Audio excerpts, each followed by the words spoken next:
Bismillahirrahmanirrahim. Assalamualaikum warahmatullahi wabarakatuh. Alhamdulillah rabbil alamin, maliki yaumiddin, khaliq kulli fil alamin, la syarikalah. Asyhadu an la ilaha illallah wa asyhadu anna Muhammadar Rasulullah. Allahu jalla jalaluh. Allahu jalla jalaluh. Wal mad'u lahu al bilad wa rijaluh, amma ba'd. Kebenaran tertinggi hanya terdapat dalam keheningan, bukan dalam kata-kata yang terbatas.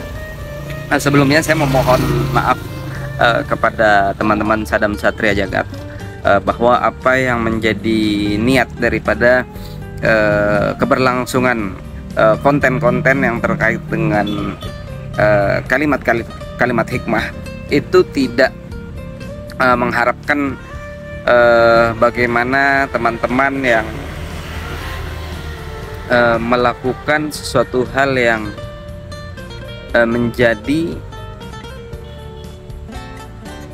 suatu hal yang membuat berbagai macam datangnya asumsi. Tidak pernah ada niatan untuk membuat sapaan-sapaan dengan berbagai macam program untuk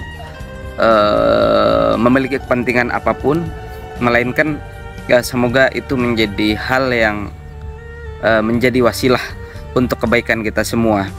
Karena baik belum tentu benar, benar belum tentu baik, dan dari apa yang ada tentu masih sangat banyak kurangnya gitu. Dan saya juga bukan siapa-siapa, bukan ustadz juga, tetapi memantaskan diri dengan pakaian-pakaian ya, karena kita bicara dengan kalam-kalamnya Allah. Terkait dengan konten yang sekarang ingin kita coba pertajam, di sini saya mengambil suatu tulisan daripada salah satu sahabat, peneliti, kemudian orangnya juga berilmu, kemudian ilmunya itu sering kali diamalkan dan dimanfaatkan oleh banyak jemaah. Dalam tulisannya beliau mengatakan bahwa Ustadz pro bono adakah? Pro bono adalah pemberian layanan atau bantuan hukum yang diberikan secara cuma-cuma kepada orang yang tidak mampu, garis tebal, tidak mampu. Sudah lama saya ingin menulis soal ini, katanya beliau di dalam tulisannya. Nanti saya akan coba share link FB-nya ya. Tetapi selalu berpikir apakah ada benturan kepentingan atau konflik of interest, mengingat saya ada pada peristiwa itu. Tapi karena ini menyangkut juga soal pola pikir yang keliru dan termasuk loss of adab, saya beranikan diri menulisnya, setidaknya untuk meluruskan pendapat yang kurang tepat, bukan untuk mengadili tanda kutip siapapun. Jadi terkait dengan perspektif yang keliru inilah yang coba diberikan tawaran supaya kita bisa melihat secara adil terkait dengan duduk perkara yang seharusnya.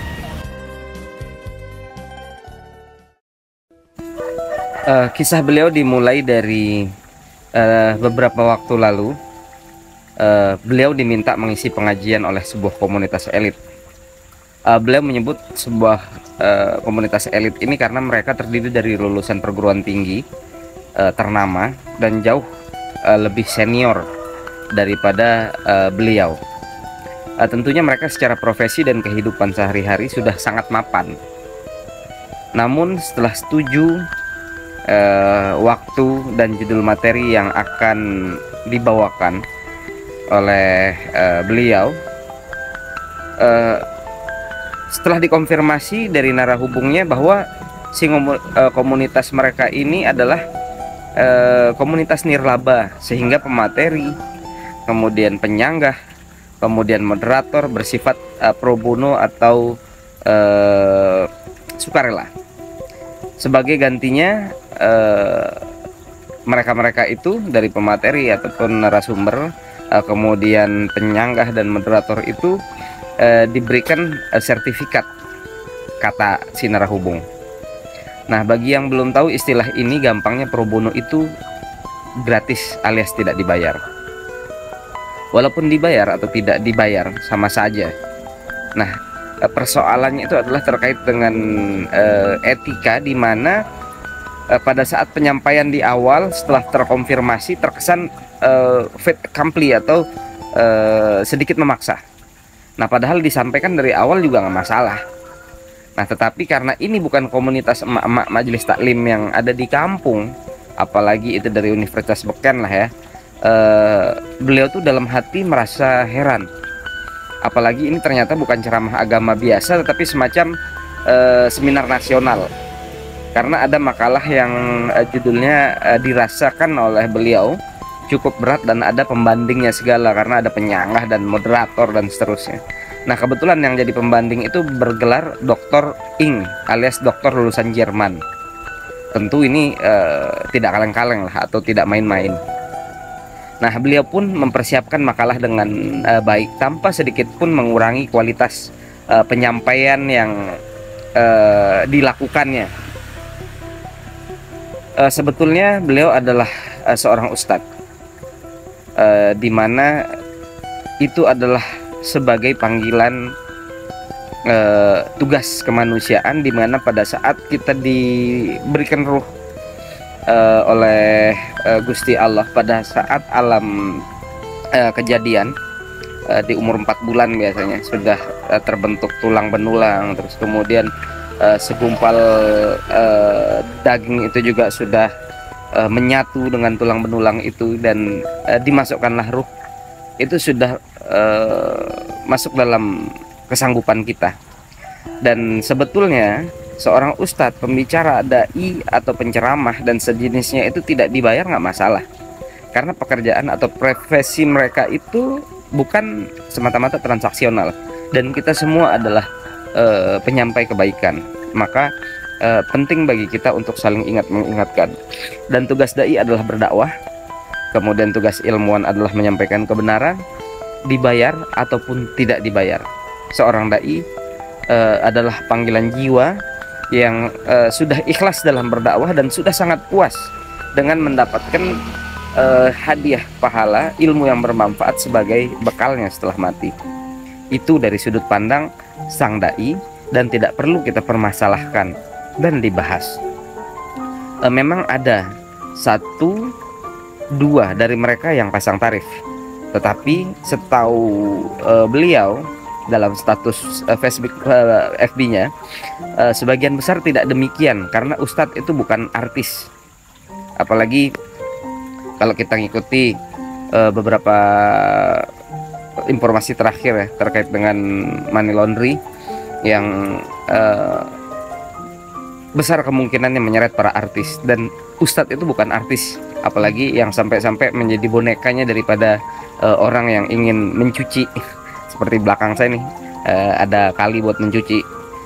Namun dari sudut pandang sang pengundang, dan ini yang ingin beliau tekankan, adalah tentu kurang ahsan apabila segala sesuatu itu terkait dengan etika semua dianggap remeh ya.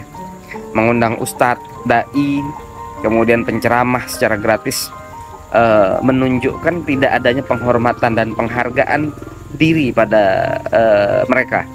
Apalagi jika dalam keseharian kita ternyata membayar mahal, jika kita membandingkan ya, macam guru les, terus kemudian guru piano, kemudian guru les bahasa Inggris atau bimbingan belajar misalnya. Kalau untuk urusan dunia kita rela mengeluarkan dana sedemikian banyak, mengapa untuk urusan agama kita tidak mau berkorban? Dan inilah yang dimaksud oleh beliau itu sebagai loss of adab, hilangnya adab pada diri seseorang. Ini juga menyangkut pola pikir yang keliru. Bayangkan, untuk membeli dosa saja, misalkan kita sudah tahu, kayak gaya orang-orang sekarang nih, kalau diingetin duit saya, yang mabokan saya, apa urusannya gitu. Nah, artinya untuk melakukan itu pun kita rela untuk bertransaksi. Mengapa? Dalam hal yang menjadi sesuatu nilai dari sebuah kebaikan, kebijaksanaan dan hikmah, yang tentu hal itu adalah sesuatu hal yang memerlukan proses panjang hingga suatu ilmu itu atau hikmah itu dapat kita terima. Dan apabila itu kita komparasikan, kita bandingkan, tentu adalah hal yang keliru.